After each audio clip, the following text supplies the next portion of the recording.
Iran से तेल आयात करने पर क्या भारतीयों को सस्ता मिलेगा?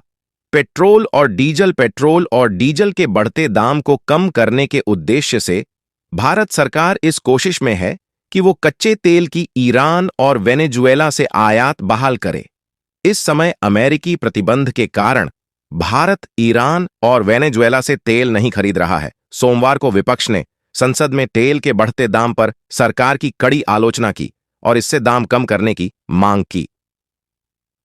साल 2019 के शुरू में भारत ने वेनेजुएला से सीधे तौर पर तेल का आयात रोक दिया था। वेनेजुएला से आयात किए जाने वाले कच्चे तेल का भारत में सबसे बड़ा खरीदार रिलायंस था। उसी साल जून में ईरान से ही अमेरिकी प्रतिबंध के कारण ईरान से आयात रोकना पड़ा। उस समय ईरान भारत का सऊदी अरब और इराक के बाद तीसरा सबसे बड़ा तेल आपूर्तिकर्ता था। भारत एक समय में वेनेजुएला के तेल का भी एक बड़ा खरीदार था। बीजेपी के गोपाल कृष्ण अग्रवाल एक और विकल्प की बात करते हैं और वो ये है कि भारत सरकार ईरान और वेनेजुएला से कच्चा तेल खरीदने की कोशिश कर रही है। जो बाइडेन के राष्ट्रपति बनने के बाद भारत सरकार को ये आशा है कि ईरान पर लगे प्रतिबंध पर डील दी जाएगी। इसके लिए सरकार अपनी तरफ से कोशिश कर रही है।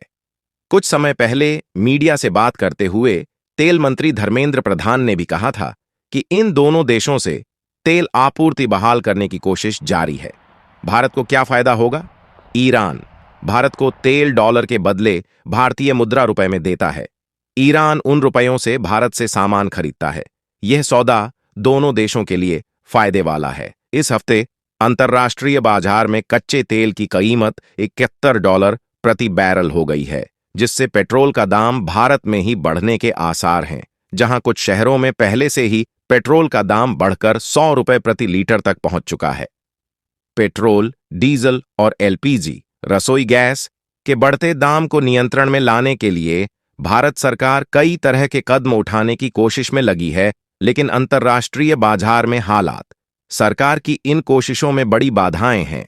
सऊदी अरब और तेल पैदा करने वाले दूसरे देशों के संगठन ओपेक ने कच्चे तेल का उत्पादन घटाया है ताकि इसकी मांग बढ़े और दाम भी। भारतीय मीडिया की खबरों के मुताबिक भारत ओपेक देशों के खिलाफ तेल की खपत करने वाले देशों को संगठित करने के लिए कूटनीतिक प्रयास कर सकता है। भारत रूस, अमेरिका, नाइजीरिया और ब्राजील से भी तेल खरीदता है। लॉकडाउन के बाद अब भारत की अर्थव्यवस्था में तेल की मांग बढ़ी है। आम जनता को राहत मिलेगी। कच्चे तेल का आयात करने वाला भारत दुनिया का तीसरा सबसे बड़ा देश है, अमेरिका और चीन के बाद। पिछले साल उसे अपनी खपत का 35% पेट्रोलियम उत्पाद आयात करना पड़ा, जिस पर मोदी सरकार ने $120 अरब खर्च किए थे। लेकिन यहां एक महत्वपूर्ण सवाल यह है कि क्या ईरान और वेनेजुएला से तेल आयात का फायदा भारत के आम लोगों को मिलेगा? पिछले साल लॉकडाउन के बाद अंतर्राष्ट्रीय बाजार में जब कच्चे तेल का दाम गिरकर $20 प्रति लीटर पर आ गया था, तो पेट्रोल का दाम बढ़ा था, कम नहीं हुआ था।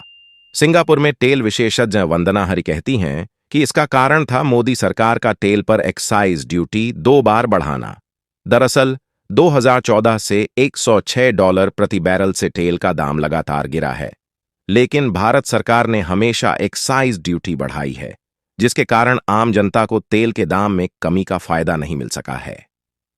Oil and natural gas commission के पूर्व अध्यक्ष RS शर्मा बताते हैं, 2014 में जब यह सरकार सत्ता में आई तो तेल की कीमत $106 प्रति बैरल थी। उसके बाद से कीमतों में कमी आ रही है। हमारे पीएम ने भी मजाक में कहा था कि मैं भाग्यशाली हूं कि जब से मैं सत्ता में आया हूं तेल की दरें कम हो रही हैं। उस समय पेट्रोल की कीमत $72 प्रति लीटर थी। सरकार ने भारत में कीमत कम नहीं होने दी, इसके बजाय सरकार ने उत्पाद शुल्क में वृद्धि की। तेल मंत्री धर्मेंद्र प्रधान ने सोमवार को संसद में यह स्वीकार किया कि घरेलू रसोई गैस की कीमत पिछले 7 वर्षों में दोगुना होकर ₹819 प्रति सिलेंडर हो गई है, जबकि पेट्रोल और डीजल पर करों में 459% की बढ़ोतरी हुई है। सब्सिडी की कितनी उम्मीद रखें? केंद्रीय सरकार ईरान और वेनेजुएला से तेल के आयात को बहाल करने की कोशिश के अलावा तेल के एक्साइज ड्यूटी को थोड़ा कम करने पर विचार कर रही है, जिससे पेट्रोल और डीजल के दाम में औसतन 5 रुपए प्रति लीटर तक की कमी आ सकती है। हालांकि सब्सिडी की उम्मीद कम रखनी चाहिए। सत्तारूढ़ बीजेपी के राष्ट्रीय प्रवक्ता गोपाल कृष्ण अग्रवाल का तर्क है, सब्सिडी समाज को पीछे धकेलने की तरफ एक कदम है। सोचिए, अगर पेट्रोल की कीमतें घटती हैं तो अमीरों को भी फायदा होगा, न केवल गरीबों को। गैस में हम ऐसा कर पाए। पीएम कहते हैं कि अच्छी अर्थव्यवस्था अच्छी राजनीति है और लोग इसे महसूस कर रहे हैं। खबर यह है कि 15 मार्च तक सरकार कोई ठोस फैसला ले सके, लेकिन एक्साइज ड्यूटी राज्य सरकारें भी लगाती हैं। राज्य सरकारों को भी ये कदम उठाना पड़ेगा। तेल से होने वाली कमाई में केंद्र का हिस्सा सबसे ज्यादा है। हर 100 रुपए के तेल पर केंद्र और राज्य सरकारों के कर और एजेंट के कमीशन को जोड़ें तो 65 रुपए बनते हैं, जिनमें 37 रुपए केंद्र के हैं और 23 रुपए पर राज्य सरकारों का हक है।